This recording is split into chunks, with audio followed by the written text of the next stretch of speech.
Olá! Na aula de hoje vamos falar sobre ligações químicas. Entre os conteúdos que nós vamos estudar hoje está a teoria do octeto, que é o que vai nos propiciar entender como que as ligações são formadas, e aí os três tipos de ligação: ligação iônica, covalente e ligação metálica. Os gases nobres, eles têm esse nome por causa da sua estabilidade, por não precisarem estarem misturados com os outros elementos químicos. Eles se encontram isolados na natureza. Essa estabilidade está relacionada com a distribuição eletrônica, com o número de elétrons que cada um deles tem. E se a gente observar, todos eles, com exceção do hélio, todos eles têm 8 elétrons na camada de valência. Lembra lá que a camada de valência é a última camada com elétrons. Então, todos têm 8 elétrons. São esses 8 elétrons na camada de valência que conferem essa estabilidade para os gases nobres. A exceção é o hélio, que só tem 2 elétrons, mas ele é estável com 2 elétrons, com a sua camada completa. É justamente essa estabilidade que os outros elementos químicos procuram para se tornarem estáveis. E aí a gente tem esses 8 elétrons, chamado de regra do octeto. Todos os outros elementos químicos precisam adquirir o octeto nas suas camadas de valência para se tornarem estáveis. Átomos ou íons com essa configuração elétrica são estáveis. Se a gente observar substâncias presentes no nosso cotidiano, então, por exemplo, a água, o cloreto de sódio, o gás nitrogênio, o ozônio, a gente percebe o quê? Que todas essas substâncias são moléculas ou são formadas por mais de um átomo. Por quê? Por que aqui na água eu tenho 2 átomos de hidrogênio e um de oxigênio? Por que eu preciso de um átomo de cloro e um de sódio juntos? Por que no ozônio eu tenho 3 átomos de oxigênio? Então, essas explicações e o porquê que eles são assim é justamente para se tornarem estáveis.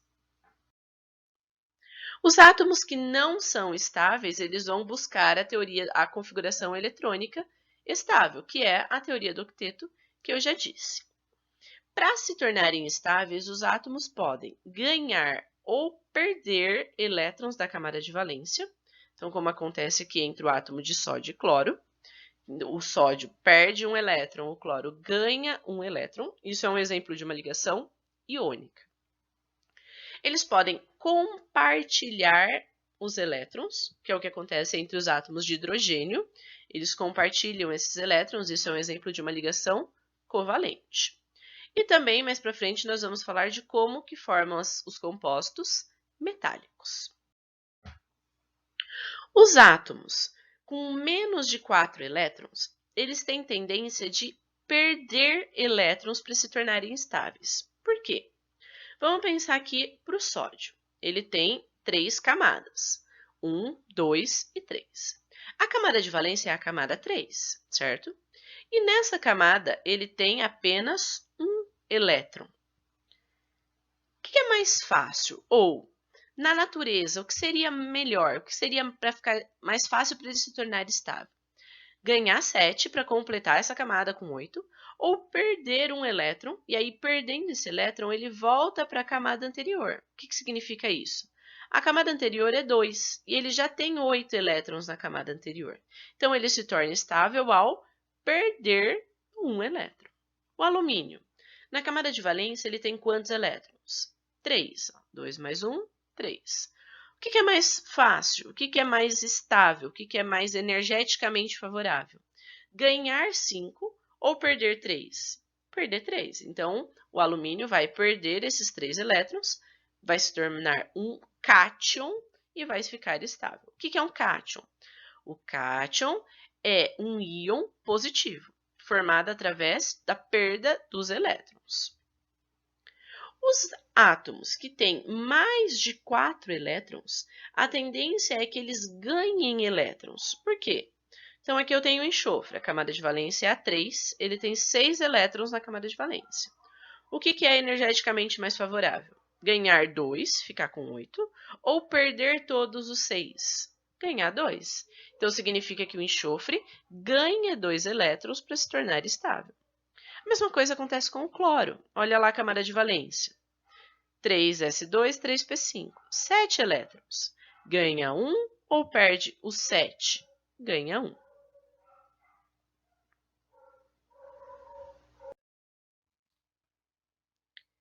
A gente vai representar e vai usar essa representação de Lewis de forma a facilitar a visualização dos elétrons da camada de valência. E aí a gente representa esses elétrons em forma de bolinhas ao redor da representação do átomo. O que é essas bolinhas? É o número de elétrons da camada de valência. Todos os átomos que são do grupo 1 têm um elétron na camada de valência, então a gente representa com uma bolinha. Todos os átomos que estão no grupo 2, 2 elétrons. No grupo 13, 3 elétrons. Lembra lá que o 13 é o 3A? 3A é o número de elétrons. Aí 14, 15, 14, 4, 15, 5, 16, 6, 17, 7 e 18, 8 elétrons na camada de valência. Lembra lá da exceção do hélio, que são só 2. Então, essa distribuição de Lewis, essa representação de Lewis vai nos facilitar na hora de mostrar as ligações sendo formadas. Aqui nessa tabela, a gente pode observar a tendência. Então, átomos que estão no grupo 1, 2 ou 3 têm a tendência de perder elétrons. São os elementos metálicos. Os que estão no grupo 15, 16 e 7 são ametais, têm tendência de ganhar elétrons. E o grupo 4? O grupo 4, ele tem as duas coisas, tanto os elementos metálicos quanto os ametálicos.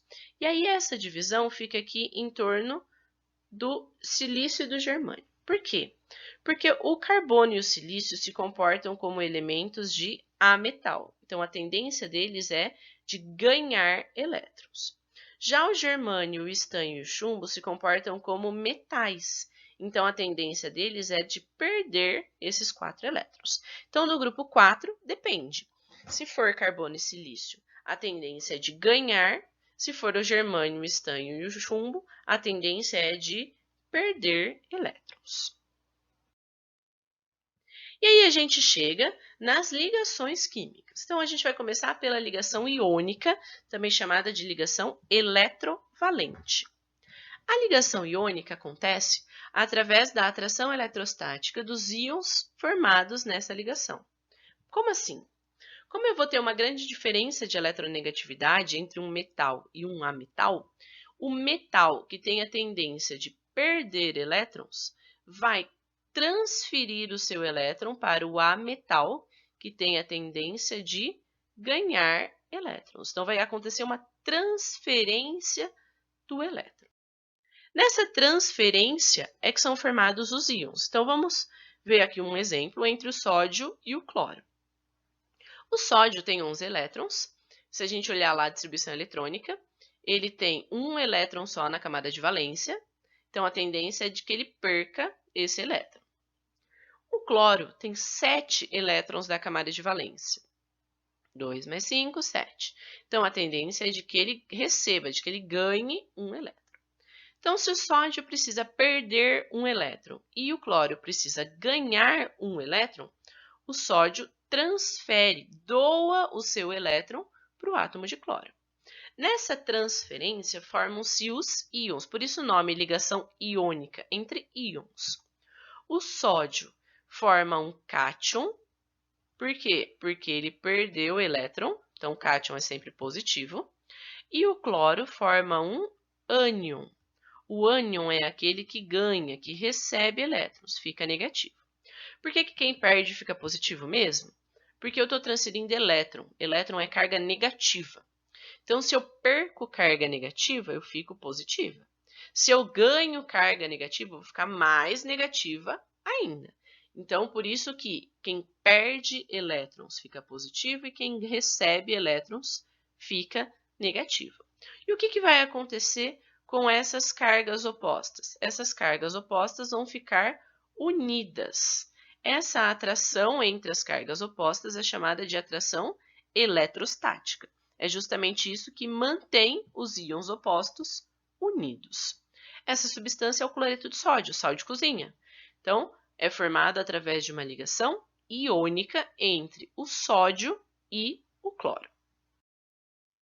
Aqui uma outra representação mostrando todos os elétrons, mas não é necessário que a gente faça essa representação usando todos, é sempre os elétrons da camada de valência os mais importantes. Então lá o elétron do sódio foi para o cloro, e aí eles permanecem unidos através da atração eletrostática. Nesse caso foi um elétron, um precisava receber, o outro precisava ganhar um elétron. Mas e se a quantidade de elétrons for diferente?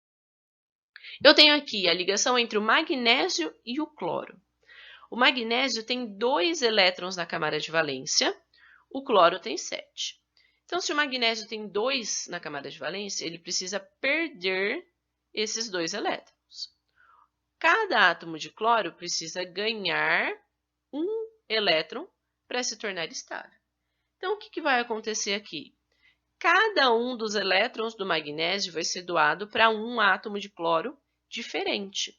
E aí o magnésio perdeu os 2, cada átomo de cloro ganhou 1. Eles vão permanecer unidos através da atração eletrostática, formando o cloreto de magnésio, MgCl2.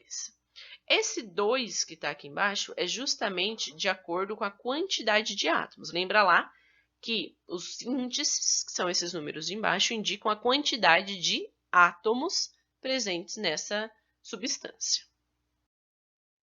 Uma regra prática para a gente determinar a fórmula de um composto iônico, a fórmula mínima de um composto iônico, é a inversão entre as cargas. Como assim? Se eu tenho um elemento, um cátion X com a carga mais X, né, quantidade de elétrons que ele perdeu, e o ânion menos Y. Lembra lá sempre que o cátion é positivo, o ânion é negativo. O que eu vou fazer? Eu vou inverter esse número, e esse número vai virar índice. Então, olha lá. O X do cátion, que era a carga do cátion, vai ser o índice do ânion, e a carga do ânion, que era o Y, vai ser o índice do cátion. Então, de novo, eu inverto essas cargas. Então, aqui era X, aqui era Y. Então, esse Y foi lá para baixo, escorregou lá para baixo, e o X foi lá para o ânion. Então, essa inversão é uma regra prática para a gente determinar a fórmula dos compostos iônicos. Vamos pensar aqui, então, nesse exemplo. Composto formado pela combinação do elemento X, que tem o número atômico 20, e o elemento Y tem o número atômico 9. Qual vai ser a fórmula? Então, qual é a distribuição eletrônica do X? Essa que foi colocada, a camada de valência é 4s2. Ele tem 2 elétrons na camada de valência, então significa que ele precisa perder 2 elétrons. Então, a carga dele vai ser mais 2. O Y, ele tem 9 elétrons, então a distribuição eletrônica, ele tem 7 elétrons na camada de valência, ou seja, ele precisa ganhar 1. Então, ele vai ficar Y menos 1, ou só menos, quando 1 a gente não precisa escrever. Eu vou inverter, então, o 2, que é a carga do X, vai virar o índice do Y. O 1, que é a carga do Y, vai virar o índice do X. O 1 a gente não escreve, a gente pode tirar essa informação daqui. Lembra lá que sempre quando não tem nada, é 1. Então, significa que a fórmula dessa substância é XY2, ou seja, eu preciso de um átomo do X e 2 átomos do Y.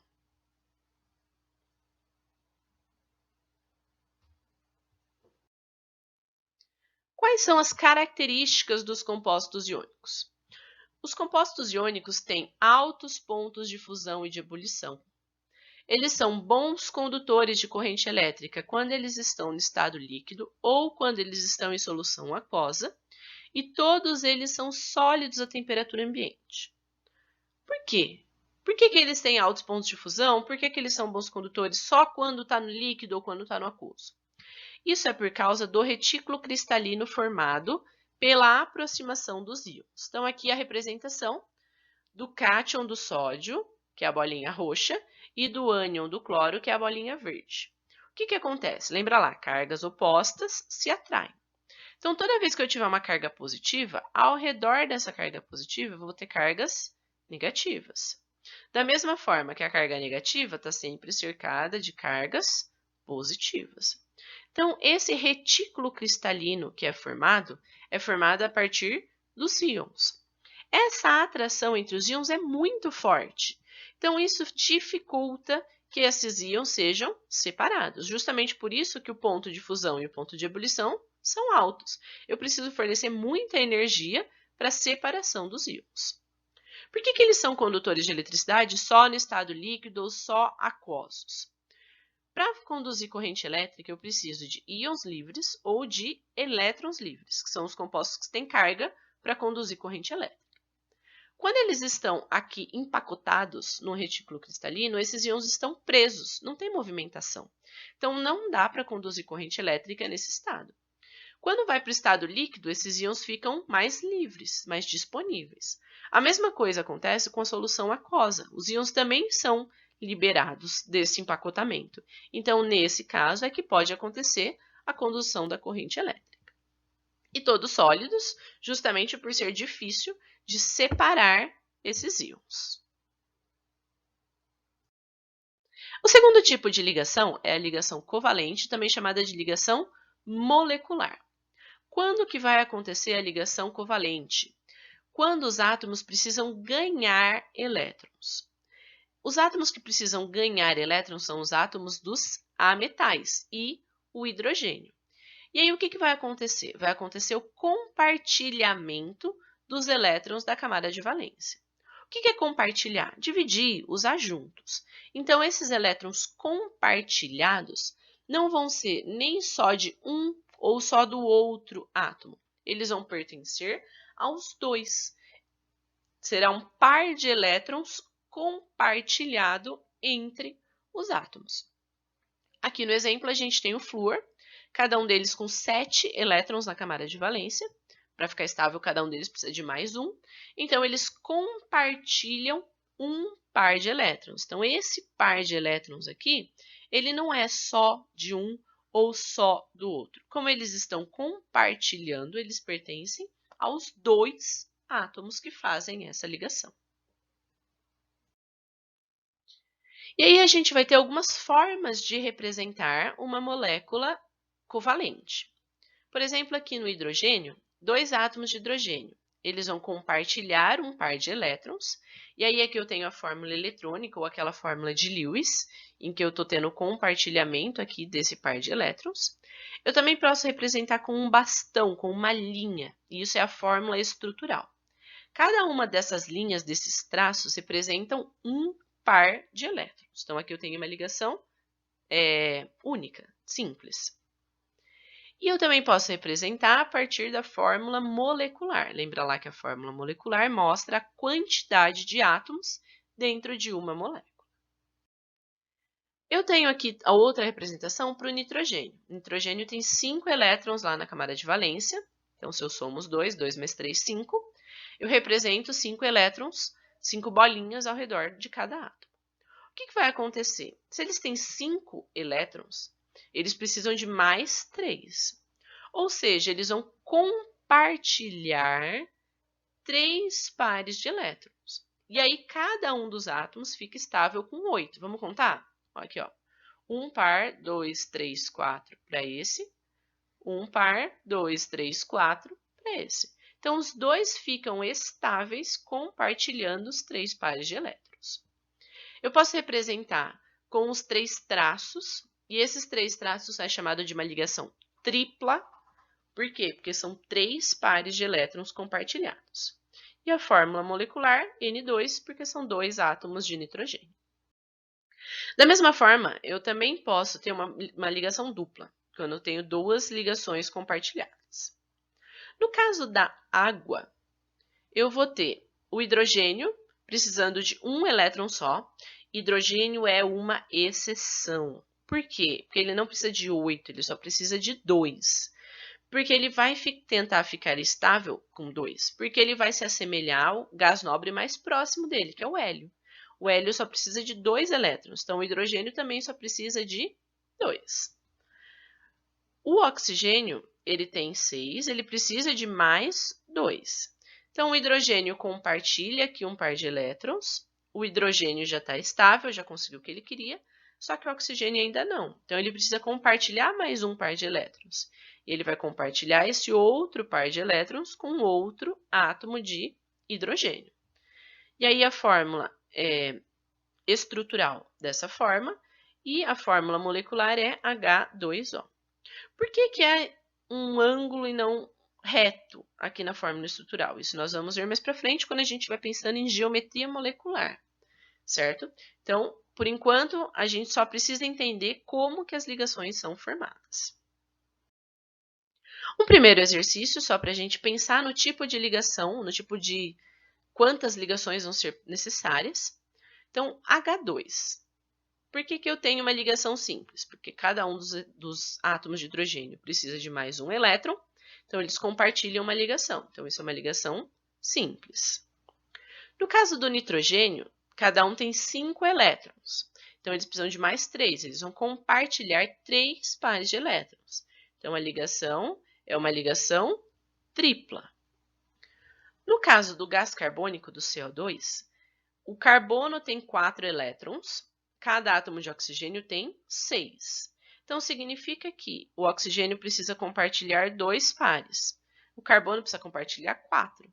Então, significa que aqui vão ser formadas 2 ligações duplas, 2 pares de elétrons com cada átomo de oxigênio. E no caso do flúor, eles têm 7 elétrons na camada de valência, precisa de só mais um. Então, aqui eles compartilham um par de elétrons só. Então, é uma ligação simples, certo?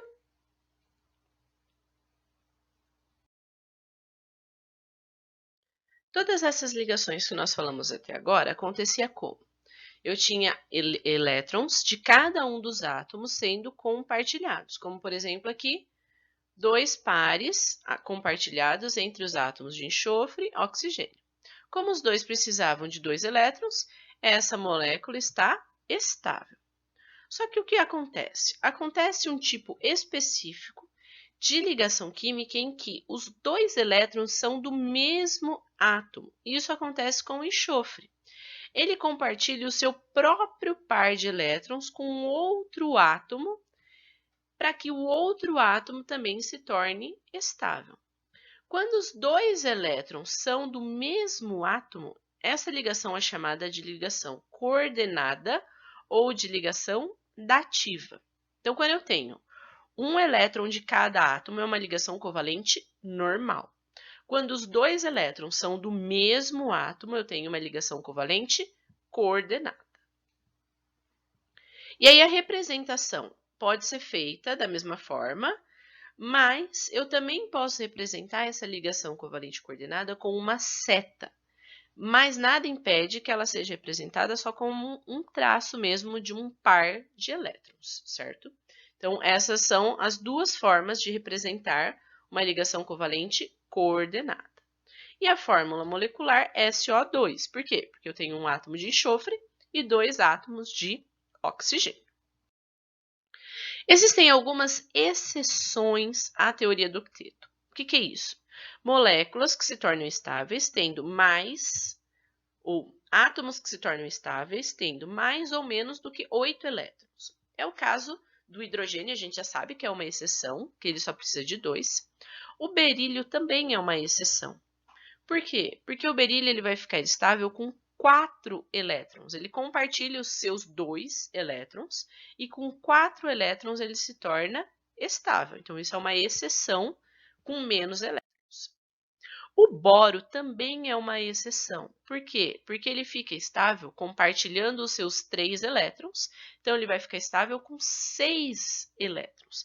Esses elementos que são exceções são os primeiros elementos da tabela periódica. Então, como eles têm poucos elétrons, o bório só tem 3 elétrons na camada de valência. Então, eles vão compartilhar esses 3 elétrons e ficarem estáveis somente com os 6. Eu também tenho exceções com mais de 8 elétrons, que é o caso do enxofre. O enxofre pode compartilhar os seus 6 elétrons na camada de valência, e aí ele fica estável com 12 elétrons. Certo? Mais de 8. Da mesma forma, o fósforo. Ele pode compartilhar os seus 5 elétrons e aí ele fica estável com 10. Então, alguns elementos tem exceções à teoria do octeto. A grande maioria segue a teoria do octeto. Quais são as características dos compostos covalentes? Contrário dos compostos iônicos, basicamente. Por quê?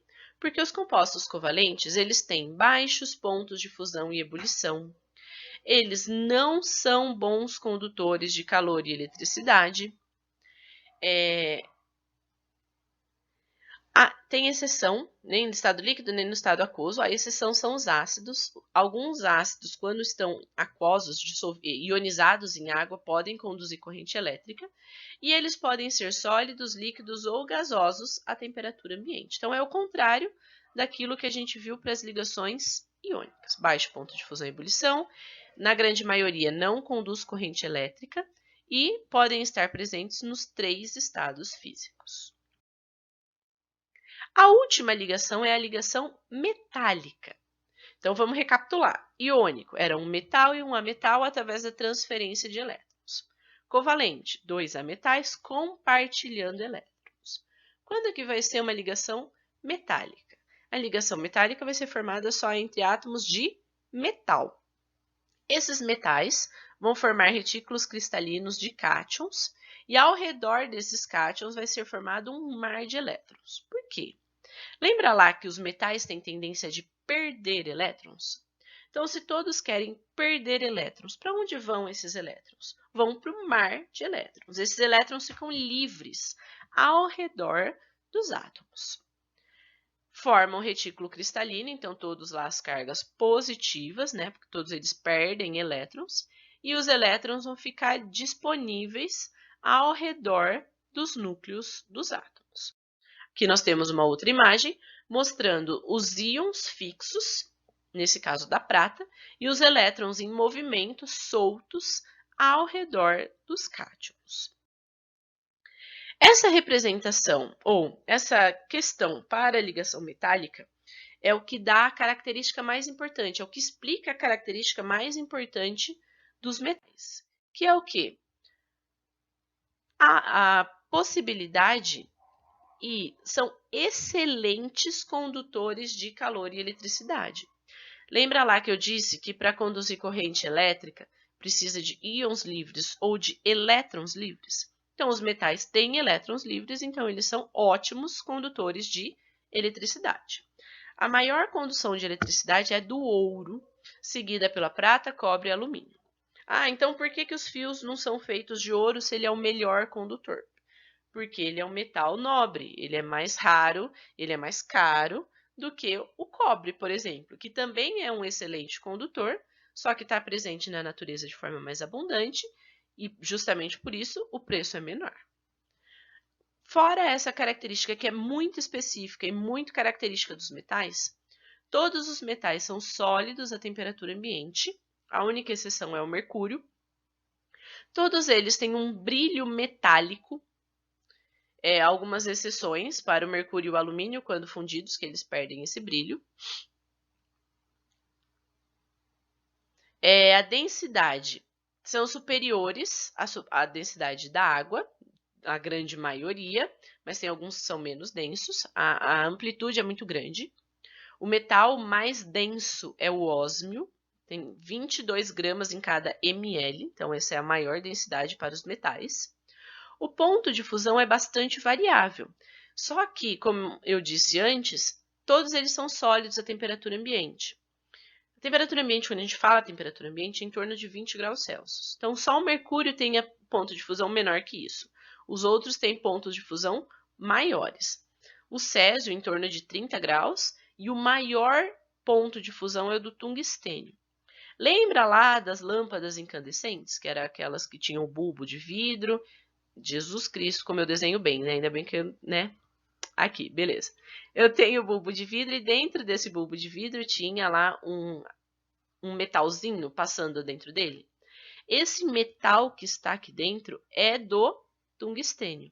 Por quê? Porque é o ponto de fusão mais alto. Se eu colocasse outros metais aqui, conforme a eletricidade vai passando, ele vai esquentando até chegar na incandescência, que é o que produz a luz, eles fundiriam, derreteriam. O tungstênio não. Por quê? Porque ele é o maior ponto de fusão de todos os metais. E os metais também são maleáveis e dúcteis. O que é ser maleável e dúctil? Maleável, a possibilidade de formar a forma que eu quiser, formar folha, formar barra. E dúctil é a possibilidade de fazer fios. Por quê?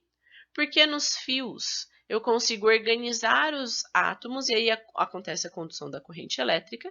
E maleáveis, porque uma vez que eu bati lá numa placa, os cátions podem se reorganizar. Então, por isso, as características de serem maleáveis e dúcteis dos metais. Além disso, os metais podem ser utilizados misturados com outros. E aí a gente forma a liga metálica. O que é uma liga metálica? É um material com propriedades metálicas que vão ter 2 ou mais elementos químicos, sendo que o predominante é um metal. E aí o objetivo é sempre melhorar alguma das propriedades desse metal. Então, por exemplo, eu preciso de um ponto de fusão menor. Então, eu vou misturar chumbo e estanho para obter a solda, por exemplo. Na solda, o ponto de fusão é menor do que dos componentes separados. Isso é uma liga metálica, porque eu estou juntando mais de um elemento.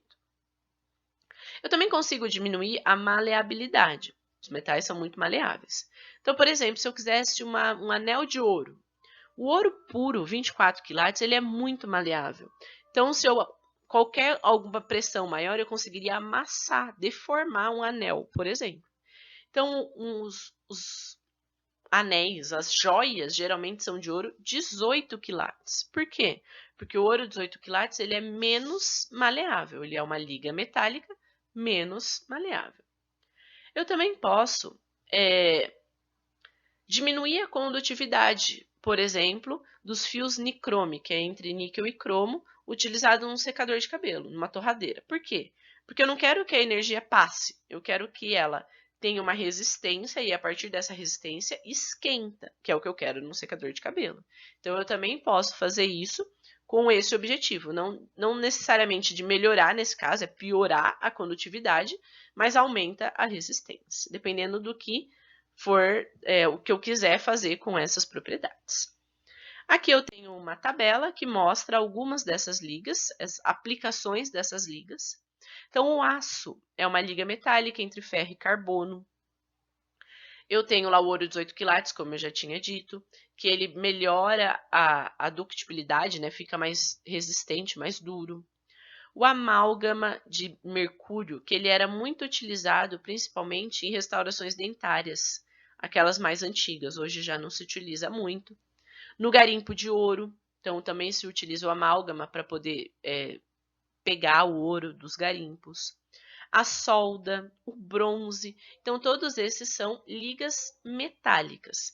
A junção entre 2 ou mais componentes, 2 ou mais elementos, para melhorar alguma das propriedades que eu desejo. Então, essa foi a aula de hoje. Espero que tenham aproveitado. Bons estudos!